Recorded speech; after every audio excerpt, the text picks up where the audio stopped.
Shalom Bapak Ibu dan Saudara semua yang saya kasihi dalam Tuhan Yesus.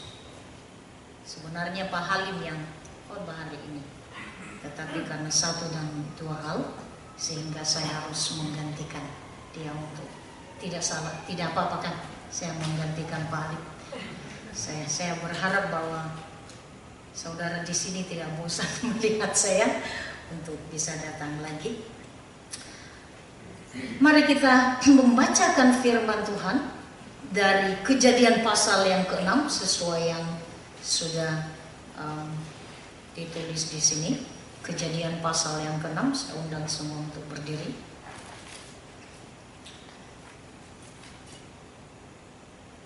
Ayat yang pertama sampai dengan ayat yang ke-8. 1, 2, 3 kita bacakan bersama-sama. 1, 2, 3. Ketika manusia itu mulai bertambah banyak jumlahnya di muka bumi, dan bagi mereka lahir anak-anak perempuan, maka anak-anak Allah melihat bahwa anak-anak perempuan manusia itu cantik-cantik. Lalu mereka mengambil istri dari antara perempuan-perempuan itu, siapa saja yang disukai mereka. Berfirmanlah Tuhan, Rohku tidak akan selama-lamanya tinggal di dalam manusia, karena manusia itu adalah daging, tetapi umurnya akan 120 tahun saja. Pada waktu itu orang-orang raksasa di bumi, sampai ayat 8. Pada waktu itu orang-orang raksasa ada di bumi, dan juga pada waktu sesudahnya, ketika anak-anak Allah menghampiri anak-anak perempuan manusia, dan perempuan-perempuan itu melahirkan anak bagi mereka. Inilah orang-orang gagah perkasa di zaman purbakala, orang yang kenambaan. Ketika dilihat Tuhan bahwa kejahatan manusia besar di bumi, dan bahwa segala kecenderungan hatinya selalu membuahkan kejahatan semata-mata, maka menyesallah Tuhan bahwa Ia telah menjadikan manusia di bumi, dan hal itu memilukan hatinya. Berfirmanlah Tuhan, Aku akan menghapuskan manusia yang telah Kuciptakan itu dari muka bumi, baik manusia maupun hewan dan binatang-binatang melata dan burung-burung di udara, sebab Aku menyesal bahwa Aku telah menjadikan mereka. Tetapi Nuh mendapat kasih karunia di mata Tuhan. Haleluya.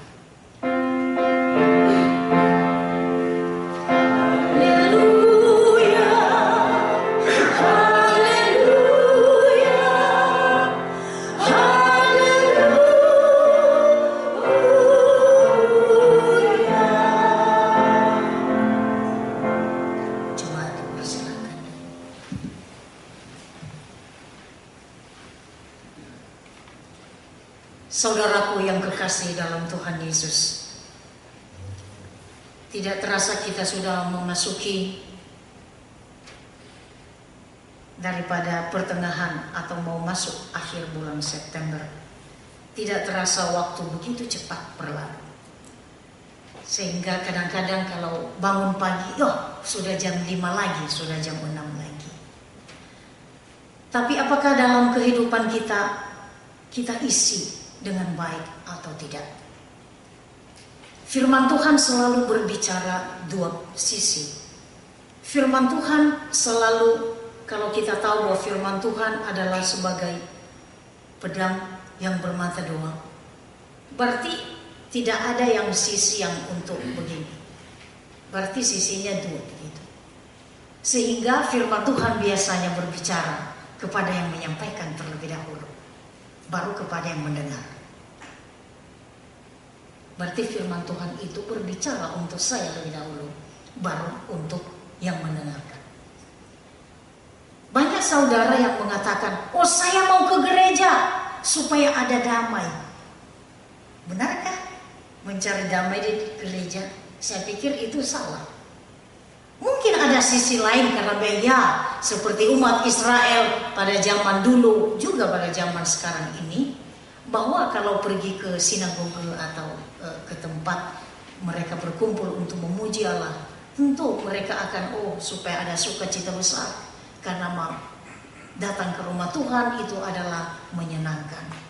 Makanya pemazmur mengatakan, 1 hari di rumah Tuhan lebih indah daripada beribu hari di tempat lain. Tetapi apakah benar setelah kita pulang dari gereja, apakah benar ada damai? Atau mungkin malah bertambah pergumulan kita. Nah itu sekarang alasannya. Karena kalau kita dengar firman Tuhan, kita senang, oh puji Tuhan, haleluya, dan luar biasa. Tetapi bagaimana kalau itu firman Tuhan itu menegur kita? Apakah benar-benar ada damai? Wah, dan kebanyakan di mana-mana kita melayani, mereka katakan begini, lah kita kan datang ke gereja untuk damai, menyentuh untuk supaya ada damai. Betul, tapi damai itu dari mana dulu? Damai itu adalah hubungan kita dengan Tuhan. Hanya itu didapatkan, tidak didapatkan di tempat lain atau di mana saja. Kalau kita melihat zaman sekarang ini, sudah mulai sepertiga yang sudah dinubuatkan dari wahyu, dari kitab wahyu, bahwa sudah sepertiga bumi ini udah hancur, sepertiga laut sudah hancur, sepertiga darat sudah hancur, bahkan udara juga sepertiga. Sehingga udah di mana-mana. Apakah benar ini sudah seperti zaman Nuh? Apakah benar? Seperti yang sudah kita baru saja bacakan. Ini kayaknya udah kayak zaman Nuh. Nah kalau udah zaman Nuh bagaimana ceritanya? Apakah kita tidak perlu lagi sekolah? Tidak perlu lagi bekerja? Ayo mari kita masuk kita perahu sekarang ini. Di mana ada Nuh? Tentu disimboliskan sebagai bahtera Nuh, yaitu adalah Yesus Kristus. Apakah betul kita sudah ada di dalamnya atau betul? Belum. Apakah kasih karunia? Puji Tuhan bahwa Nuh, dia, istrinya, dan 3 anaknya, dan juga bakal menantunya, puji Tuhan mereka masuk di dalam bahtera. Tapi pada saat itu segala sesuatu dihancurkan. Hanya sedikit yang masuk. Murid-murid Tuhan Yesus juga seperti itu. Banyak, ribuan yang mengikut Tuhan dan yang percaya. Tetapi akhirnya siapa? Hanya 12 orang yang ikut dia. Itu pun satu lagi yang tidak setuju, bahkan yang mengkhianati dia. Dan itulah yang terjadi di mana-mana dalam pemberitaan firman Tuhan. Sehingga pemberitaan firman Tuhan khususnya pada pagi hari ini, saya ingin hanya mengingatkan kita kembali semua. Apakah kita ada dalam kasih karunia atau belum? Kejadian pasal yang ke-6 ini, ayat yang pertama sampai dengan ayat yang ke-8 ini, ayat yang pertama sampai ayat ke-7, bagaimana dibukakan satu rahasia kebenaran firman Tuhan, bahwa orang-orang pada saat itu dan juga pada zaman itu adalah orang-orang yang sangat jahat di mata Tuhan. Sehingga memang Tuhan menyesal, kenapa saya ciptakan manusia ini di bumi. Nah, pada zaman sekarang ini, apakah juga Tuhan menyesal untuk menciptakan kita atau menciptakan manusia yang udah berapa juta miliar manusia di muka bumi? Apakah Tuhan menyesal? Tetapi penyesalannya tidak hanya sampai seperti itu. Dalam firman Tuhan kata menyesal bukan dalam arti Tuhan itu menyesal seperti manusia. Dia hanya seperti perasaan manusia. Allah tidak pernah menyesal dalam firman Allah, sebab apa dia berdaulat dan apa yang dia katakan saya harus hancurkan, hancurkan. Apakah doa kita bisa mengubah kehendak Tuhan? Apakah doa kita bisa merubah apa yang sudah Tuhan mau lakukan? Tidak akan mampu merubah. Sebab Tuhan itu tidak pernah menyesal. Berarti kontras dong. Kenapa di sini dia katakan menyesal? Kita tidak bisa mengubah oleh karena doa kita. Tetapi hati Tuhan diubah kalau dia menghendaki apa yang kita doakan. Sehingga doa itu tidak akan pernah sia-sia.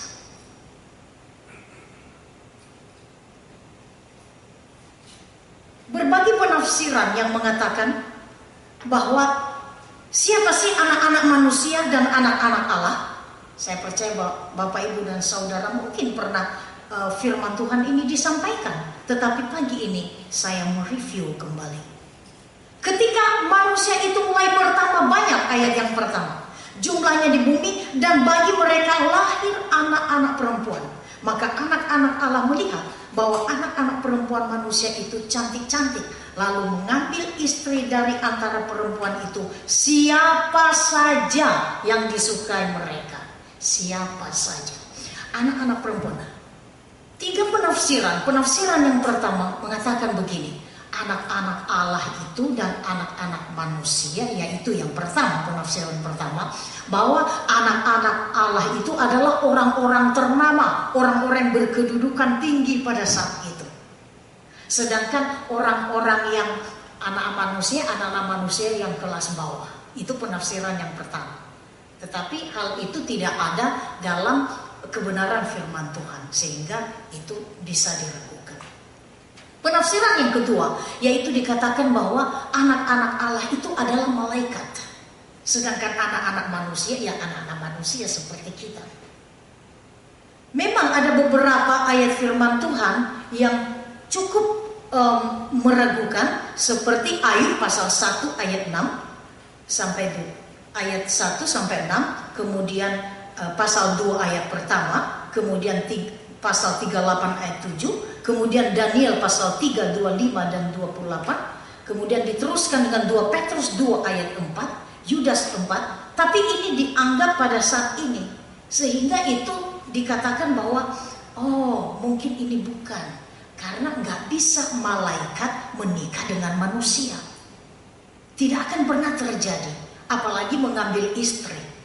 Nah, sehingga dari perkawinan ini lahir raksasa. Oh, itu kan malaikat besar-besar, sehingga keturunan mereka raksasa. Nah, Matius 22 ayat 30, penafsiran ini betul-betul tidak bisa diterima karena tidak memungkinkan malaikat itu kawin. Sebab dikatakan bahwa pada jam di surga tidak ada kawin mengawinkan, sehingga malaikat tidak kawin. Yang ketiga, penafsiran yang ketiga yaitu bahwa oh, itu anak-anak Allah itu adalah keturunan Set. Sedangkan anak-anak manusia adalah keturunan Kain. Masih ingat ya, Adam punya 2 anak sama Hawa, yaitu Kain dan Abel. Nah, habis itu jahat kan ini si Kain, dia bunuh adiknya, si Abel ini. Setelah meninggal, Tuhan kasih lagi anak, yaitu Set gantinya. Tapi memang Kain ini sangat jahat. Nah, dari keturunan itu, dari keturunan Kain itu, itulah manusia yang jahat-jahat. Sehingga memang ini bisa diambil penafsiran ini, sehingga bahwa memang adalah keturunan Set. Bahwa orang-orang atau anak-anak Tuhan itu adalah keturunan Set. Orang percaya memang selalu disebut anak Allah. Banyak contoh-contoh dalam firman Tuhan seperti Ulangan 14 ayat yang pertama, Yesaya 1, 2, dan 3, Hosea yang pertama, kemudian Yohanes pasal yang pertama 12. Akan habis waktu kalau kita akan baca nanti. Nah, dalam Kejadian 4 ayat 25 itu juga jelas sekali dikatakan bahwa bagaimana Hawa waktu dia melahirkan Set, dia katakan begini, ayat 25, bahwa Adam bersetubuh pada pula dengan istrinya, lalu perempuan itu melahirkan seorang anak laki-laki dan menamainya Set, sebab katanya, Allah telah mengaruniakan padaku anak yang lain sebagai ganti Abel, sebab Kain telah membunuhnya. Nah, berarti dari kebenaran firman Tuhan ini diambil satu kesimpulan bahwa memang anak-anak Allah itu adalah keturunan Set dan anak-anak manusia adalah keturunan Kain. Jelas bahwa keturunan Kain adalah jahat. Dia bunuh adiknya. Bagus gak kelakuan gitu? Dia bunuh adiknya dan dia dikutuk oleh Tuhan. Dia jauh dari hadirat Tuhan. Nah, kita melihat bahwa mereka itu bukan hanya mengambil istri, tetapi siapa saja disukai. Dalam adat istiadat dimanapun, di Indonesia atau mungkin di Indonesia karena banyak sukunya, tetapi perkawinan campuran menjadi satu hal yang sangat fatal. Sehingga apakah Tuhan tidak boleh menikah dengan suku lain? Apakah Chinese tidak boleh menikah dengan misalnya orang India? Apakah orang Jerman tidak boleh menikah dengan Chinese? Bukan itu masalahnya. Tapi masalahnya adalah yang seiman, yang sepadan. Kadang kan orang tua kita, lu harus menikah sama yang Chinese ya. Orang Batak juga, karena memang orang Batak, kami jemaat kami kebanyakan suku Batak, mereka lebih mendominasi supaya menikah dengan suku mereka sendiri. Saya pikir itu tidak salah, karena cara hidupnya, bagaimana dia bergaul, makanannya juga kan, Chinese juga kan begitu ya. Lari-lari juga ketemu Chinese lagi, tidak jadi masalah. Tapi masalahnya sekarang adalah, apa dia sama-sama mengenal Tuhan apa tidak? Nah, inilah yang sebenarnya titiknya di sini, titik terangnya di sini, bagaimana harus menikah dengan orang yang betul-betul mengenal Tuhan. Karena kalau tidak menikah dengan orang yang seiman, sepadan artinya seiman, yaitu baik kecil maupun pendek, kecil, pendek, tinggi, kurus, tinggi, itu bukan masalahnya, atau gemuk, kurus, bukan. Tapi sepadan, yaitu sama-sama seiman, itu sepadan. Sepadan dalam segala hal, dalam mengasihi Tuhan, dalam mengenal Tuhan. Sebab kalau tidak sepadan nanti berabe. Nah, khususnya di sini kenapa dikatakan bahwa perempuan-perempuan manusia itu cantik-cantik? Karena kebanyakan orang hanya melihat cantik atau melihat ganteng. Makanya mulai dari sekarang bagi ibu-ibu, bapak-bapak yang punya anak-anak, mulai mendoakan teman-teman hidup mereka, sekalipun mereka masih kecil, supaya mereka dipertemukan Tuhan dengan suami dan istri-istri yang takut akan Tuhan. Itu penting sekali. Saya punya beban sekali untuk sungguh-sungguh banyak mencapai ibu-ibu kemanapun saya pergi. Sebab ibu-ibu adalah betul-betul, kalau ibu-ibu mengasihi Tuhan, seluruh keluarga akan mengasihi Tuhan. Amin. Karena ibu-ibu yang banyak dekat dengan anak-anak, mereka membuilding rumah tangga. Suami memang betul kepala keluarga, tapi ibu-ibu yang mampu untuk bisa, makanya ibu-ibu itu dianggap homemaker. Karena dia yang membentuk keluarga. Karakter anak-anak, mendukung anak-anak, mendukung suami, itulah adalah dari ibu-ibu. Nah, herannya kok anak-anak Allah ini, karena mereka melihat anak-anak perempuan manusia itu cantik-cantik, sehingga mereka menikah saja. Nah, kawin campur inilah kenapa kok Tuhan ya sampai habiskan seluruh bumi hanya gara-gara. Karena memang perkawinan campur pada saat itu bukan hanya karena kawin campur karena sesuku dan tidak, bukan. Tapi mereka adalah orang-orang jahat. Orang-orang jahat. Orang-orang jahat dikatakan tadi orang-orang raksasa, orang-orang kenamaan. Nah itu. Nah ini orang-orang kenamaan juga, atau orang-orang raksasa ini juga dikatakan begini, bahwa bisa jadi badan mereka besar sehingga mereka disebut adalah raksasa giant. Tetapi juga ada juga yang mengatakan oh bukan, karena kadang-kadang dalam hidup kita atau kita ketemu ya di kantor atau di mana-mana, badannya kecil tapi juga galaknya bukan main, pernah nggak? Tapi ada yang gemuk besar tapi kok penakut gitu loh. Karena pernah ada saudara saya, kok badan besar tapi penakut gitu loh. Bayangannya aja dia takut. Tapi ada yang kecil, waduh tegasnya bukan main. Tuh kadang-kadang suami ngomong begini sama saya, Ami kok kamu kecil-kecil tapi imanmu besar sekali. Ya dia ngomongnya begitu. Masih positif. Saya bilang iya, kalau saya nggak besar iman saya, bagaimana dapat lo? Just kidding. Supaya bapak ibu jangan stres melihat saya. Jangan terlalu tegang. Bahwa memang pada saat itu orang-orang raksasa, artinya lihat, keturunan memang Kain udah membunuh adiknya, berarti memang itu orang jahat. Sehingga membuahkan jahat. Pada saat-saat itu banyak orang merampok, mencuri, bunuh orang. Tetapi karena anak-anak Tuhan ini, keturunan Set itu menikahi orang-orang yang orang-orang jahat, bertambah jahatlah manusia di bumi. Itu otomatis bertambah jahat. Nah memang ini kata daripada giant ini memang diambil dari kata raksasa ini, timbul karena dari Septuaginta diambil perjanjian lama yang diterjemahkan yaitu Gigantes. Gigantes itu dari kata Ibrani yang dikatakan Nephilim, berasal dari akar kata napal yang bisa berarti to fall atau jatuh, atau yang kedua to fall upon atau to attack. Berarti yang pertama jatuh, berarti yang kedua menyerang. Berarti orang-orang ini penyerang, bandik, perampok. Berarti mereka, siapa saja yang bertemu dengan mereka tuh tersungkur dan ketakutan. Nah, itu dikatakan mereka adalah raksasa. Nah, gitu.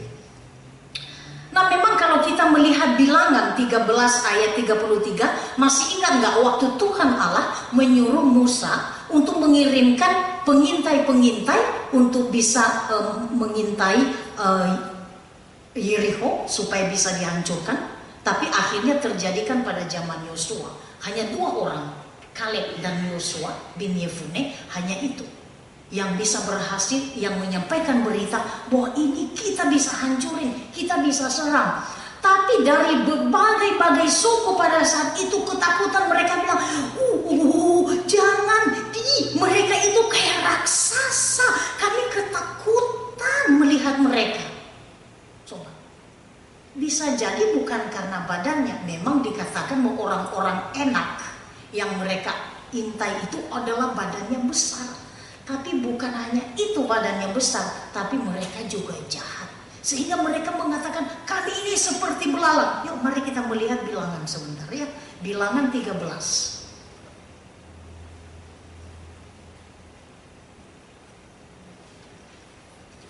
Bilangan 13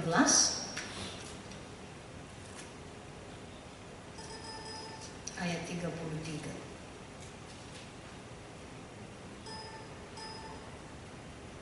Dia katakan begini, juga kami lihat di sana orang-orang raksasa, orang enak yang berasal dari orang-orang raksasa, dan kami lihat diri kami seperti belalang, dan demikian juga mereka terhadap kami. Coba bayangkan, kalau kita mau menyerang sesuatu, kalau kita sudah melihat diri kita ini kecil, gak bisa.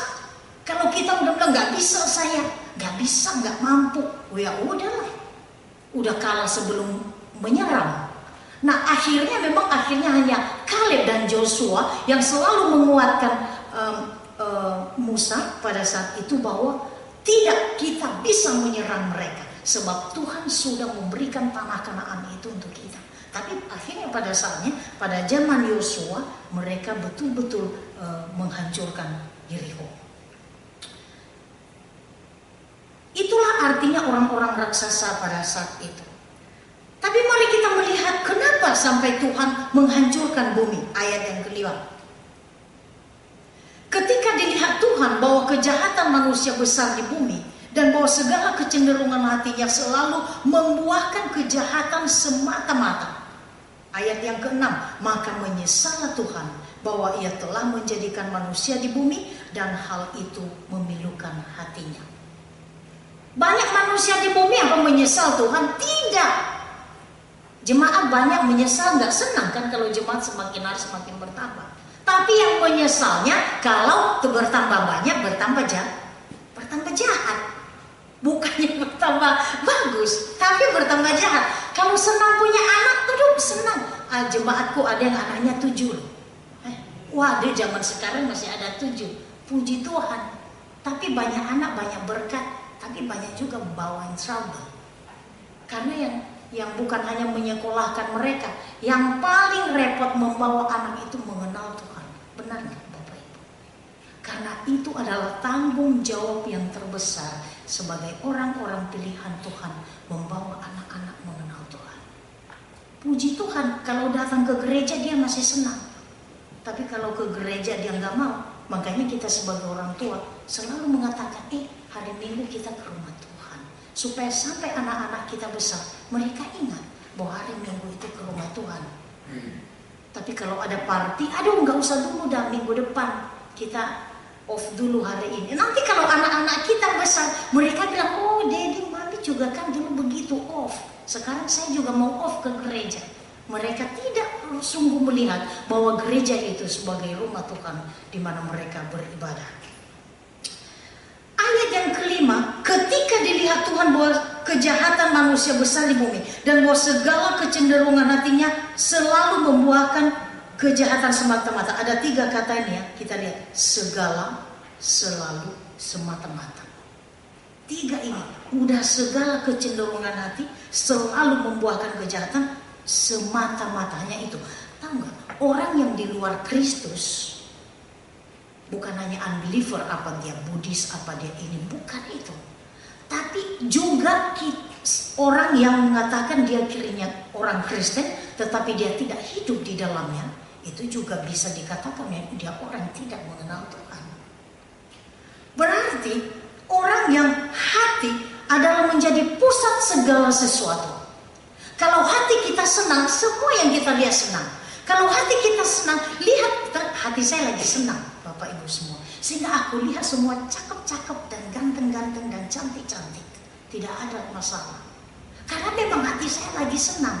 Tapi kalau hati saya tidak senang, apa saja juga yang ada di depan mata saya tidak bagus. Nah. Makanya hati itu dikatakan di sini menimbulkan semua kejahatan. Makanya ini yang Tuhan tidak suka sampai dia menyesal menjadikan manusia di bumi. Amsal 4 ayat 23. Jagalah hatimu dengan segala kewaspadaan, karena dari situlah terpancar kehidupan. Hati ini adalah sumbernya. Berarti kalau sumbernya keruh, sumbernya yang tidak baik, semua juga akan keluar yang tidak baik.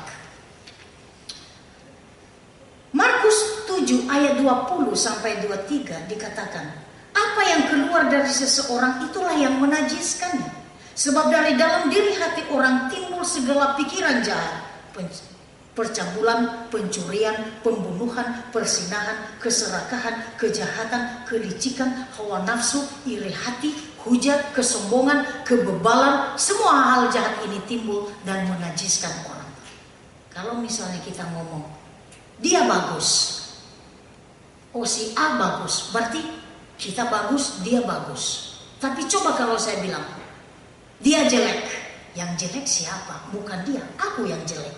Karena aku mengeluarkan yang jelek. Itu artinya. Berarti dalam kehidupan kita, sumber hati ini kita harus betul-betul jaga supaya dijaga dan ditolong oleh Tuhan.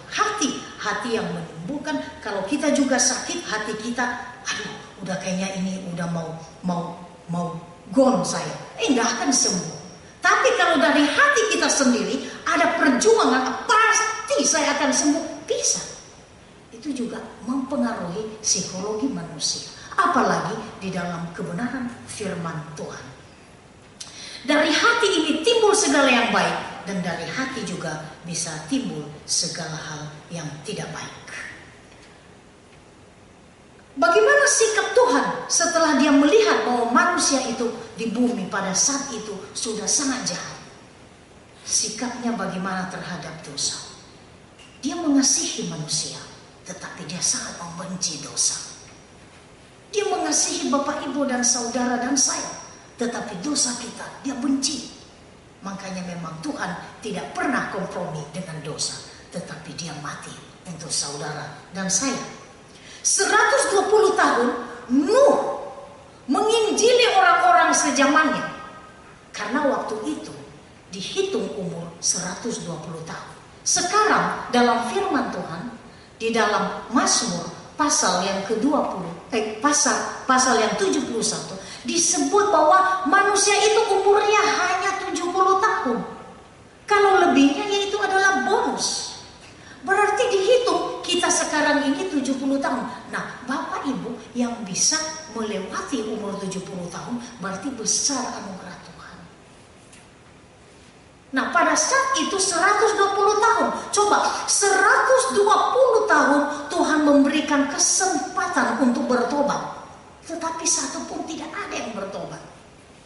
Firman Tuhan disampaikan, malah dibilang, gila lu, masa ini lagi summer, kamu kok mau mendirikan itu bahtera yang besar. Itu yang terjadi pada saat itu. Mereka semakin berbuat jahat dan berbuat jahat. Akhirnya Tuhan berpikir begini, Rohku, ayat yang ketiga tadi, Kita kembali ayat ini. Tidak akan selama-lamanya tinggal di dalam manusia. Karena manusia itu adalah daging. Tetapi umurnya akan 120 tahun saja. Daging dan roh tidak bisa bekerja bersama-sama. Karena kalau roh itu adalah roh yang tinggal dalam hidup manusia itu memberikan jaminan. Roh Kudus, kalau seseorang mengatakan saya memiliki Roh Kudus, apa tidak dalam hidup? Bukan kalau kita punya Roh Kudus bisa berbahasa roh. Ya ada juga saya masih percaya karunia itu sampai hari ini. Tapi itu tidak menandakan bahwa sudah ada bahasa roh, semuanya beres. Itu tidak. Karena banyak juga orang yang berbahasa roh tapi hidupnya nggak keruan. Tetapi roh dalam hati kita yang pertama menginsafkan kita akan dosa. Itu tanda orang memiliki roh Tuhan dalam diri. Kemudian ada roh bagaimana untuk memuliakan Tuhan dalam hidupnya. Dia sadar akan dosa. Itu pekerjaan roh. Pekerjaan roh bukan hanya menghibur, tapi Roh Kudus pekerjaan yang pertama, tujuan pertama itu menyadarkan manusia akan dosa. Tapi pada saat itu 120 tahun disampaikan firman Tuhan, disampaikan akan kasih Tuhan. Tetapi zaman Nuh tidak mau menerima. Roh itu akan diambil oleh Tuhan. Kalau tidak mendapat tempat dalam hati kita, roh diambil oleh Tuhan dalam diri kita. Sehingga apapun akhirnya yang kita lakukan, kita tidak bisa lagi untuk berbuat yang baik atau yang mempermuliakan Tuhan.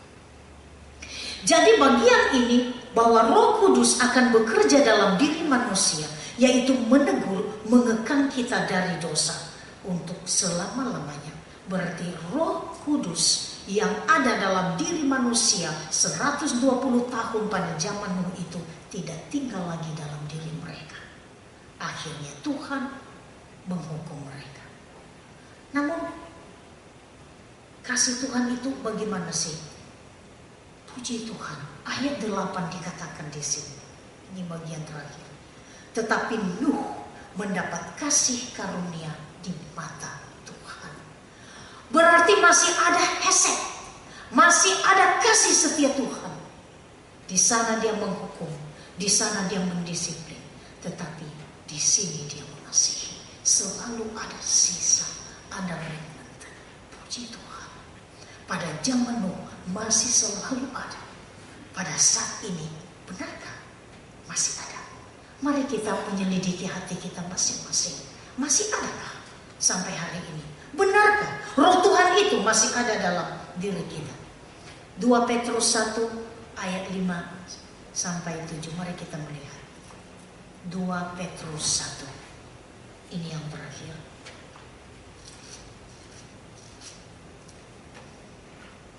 2 Petrus pasal yang pertama ayat yang ke-5 sampai yang ke-7.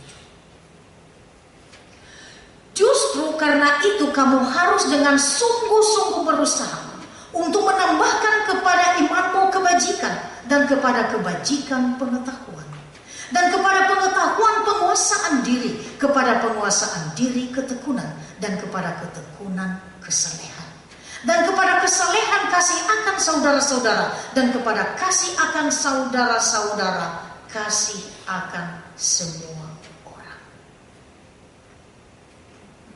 Saudaraku yang kekasih, memang Kristus sudah mati untuk kita, ya.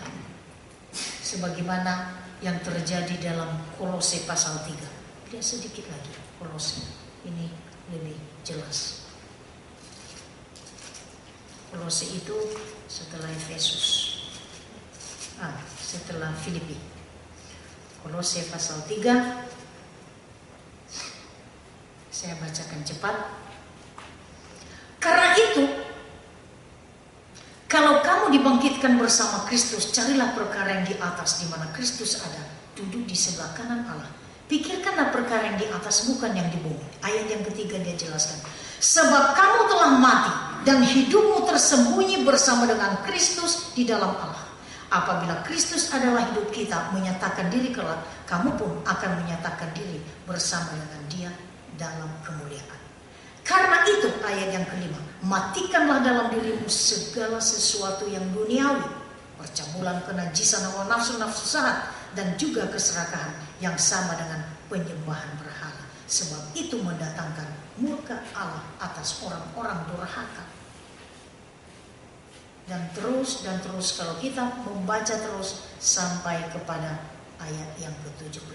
Artinya adalah bahwa Kristus memang sudah mati untuk kita. Kita sudah menerima iman bahwa keselamatan itu tidak bisa diambil dari hidup kita. Benarkah? Betul. Perbuatan yang kita, kegagalan kita bisa enggak mengubah keselamatan kita? Tidak bisa mengubah. Sebab satu kali selamat, tetap selamat. Saya mempercayai itu. Tapi bagaimana kita tahu? Kok ini orang katanya udah beriman, udah selamat, tetapi kok berbuat jahat terus? Nah sekarang yang salah siapa? Imannya atau orangnya? Bagaimana kita tahu bahwa kita sudah diselamatkan oleh Tuhan? Yaitu yang pertama, kita tetap ada dalam iman, setia kepada Tuhan. Tetapi tambah hari, tambah baik. Bukan tambah hari, tambah mundur. Itu tanda-tanda orang yang ada dalam keselamatan Tuhan.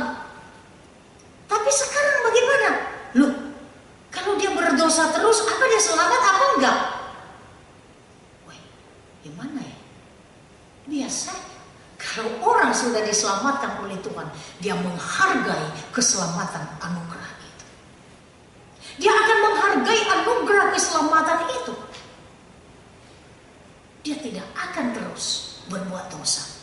Makanya teologi Paulus begitu dalam mengatakan bahwa tambahkanlah kepada iman. Iman itu bukan hanya iman yang udah saya percaya sudah selesai. Yang ditambahkan tadi apa? Banyak yang ditambahkan. Menambahkan kepada imanmu kebajikan. Makanya orang yang beriman itu dia bajik, dia baik. Tapi orang yang tidak beriman kepada Kristus bisa juga baik. Tetapi tujuan kebaikannya apa? Amal. Makanya orang yang beriman sungguh-sungguh kepada Kristus pasti dia baik. Orang yang sudah sungguh-sungguh ada dalam keselamatan, dia tidak akan pernah murtad. Dia tidak akan pernah berbuat jahat. Dia akan semakin baik. Sehingga hanya ada dua poin penting. Kalau melihat orang sudah beriman, sudah ada dalam keselamatan, sudah mendapat kasih karunia Tuhan, tetapi kok hidup terus berbuat jahat? Yang perlu dicurigai, apakah benar dia sudah sungguh-sungguh bertobat atau belum? Karena orang yang sudah sungguh-sungguh hidup dalam kasih karunia Allah tidak akan pernah membelakangi Tuhan. Dia akan terus mengasihi Tuhan. Indah sekali. Kasih karunia Tuhan. Bahwa Tuhan melihat masih ada Nuh. Masih ada enggak Nuh zaman ini?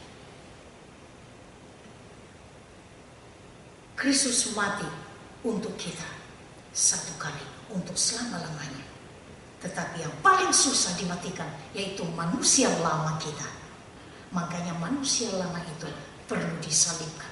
Ada satu profesor yang mengatakan bahwa matikanlah dirimu, artinya bunuhlah dirimu setiap hari. Kok bunuhlah diri setiap hari? Artinya matikanlah, bunuhlah manusia lama kita setiap hari dari hari ke hari. Makanya salib itu dipikul setiap hari. Bukan setiap sekali seminggu, tapi setiap hari. Barang siapa yang mengikut aku, dia harus memikul salibnya setiap hari. Lalu mengikut aku setiap hari, tidak seminggu sekali, tidak sebulan sekali. Kristus mati untuk kita, tetapi itu sudah cukup. Maka marilah kita menambahkan iman kita itu kepada kebaikan, penguasaan diri, kemurahan. Apapun yang kita lakukan selama kita masih ada dalam dunia ini tidak bisa dibandingkan dengan kasih karunia Tuhan yang sudah menebus kita dari hukum maut dan hukum dosa. Amin. Mari kita berdoa.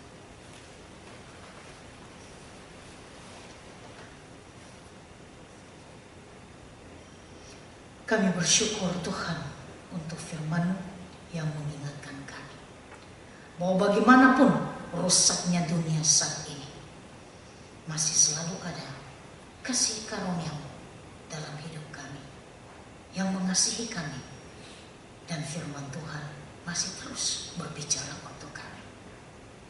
Tanamkanlah firman-Mu dalam hidup kami Tuhan pada pagi hari ini, supaya kami boleh menaatinya, dan bila Engkau datang kedua kali, Engkau mendapatkan kami setia, masih ada iman di bumi dalam hidup kami mulai hari ini sampai Engkau datang kedua kali, bahkan sampai selama